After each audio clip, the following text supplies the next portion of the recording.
Hello guys, welcome to my another blog. আশা করি সবাই অনেক ভালো আছো, আমরাও ভালো আছি। খুব গরম পড়েছে আবার। আজ যেহেতু নতুন বছরের বাঙালি নতুন বছরের দ্বিতীয় মাস, প্রথম মাসে যারা নিরামিষ খেয়েছে তার পরের মাসে মাছ খেলো। আজকে সেই দিন। আমার মায়েরা বা যারা মাছ খেয়েছে আজকের দিনে তারা মাছ খেলো। আজকে যেহেতু মাছ খেয়েছে, বৌমনির ওখানেই খেয়েছে মা। বৌমনি বললো, মাই মাছ রান্না করতে চেয়েছিল, তো বৌমনি বলল, কাকি আপনার রান্না করার দরকার নেই, এখানে খাবেন। আচ্ছা, মা বলল আচ্ছা ঠিক আছে, খাবো আমি। বলতে গেলে 3 বেলায় ওখানে খাওয়া হয়েছে, সকালে, দুপুরে, রাত্রে। আজকে বৌমনি রান্নার আইটেমে রেখেছিল আম ডাল, কুমড়ো ঘন্ট মাছের মাথা দিয়ে, আর মাছ। আর আমার দাদা বাজার থেকে আসার সময় দই নিয়ে এসেছিল, ওইটাই খেলো সবাই। এনাফ, এতেই বাঙালির হয়ে যায়। বলতে গেলে মাছে ভাতে বাঙালি, বলতে গেলে না, এটা কথায় বলে না মাছে ভাতে বাঙালি, ওইটাই।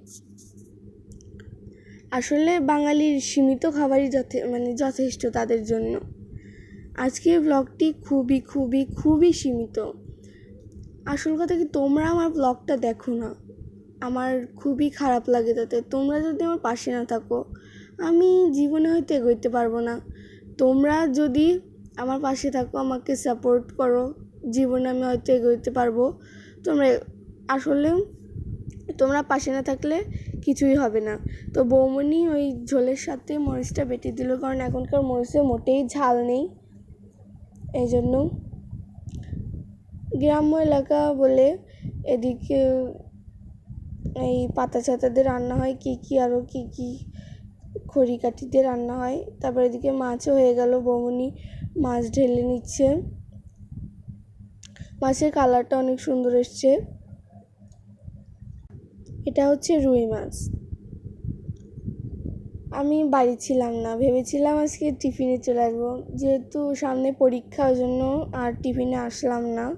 এরপর সবার শেষে ভাত রান্না করতে দিল, কারণ এখন যে গরম পড়েছে, আবার ভাত যদি একটু পরে রান্না করা হয় তাতে কোনো সমস্যা নেই।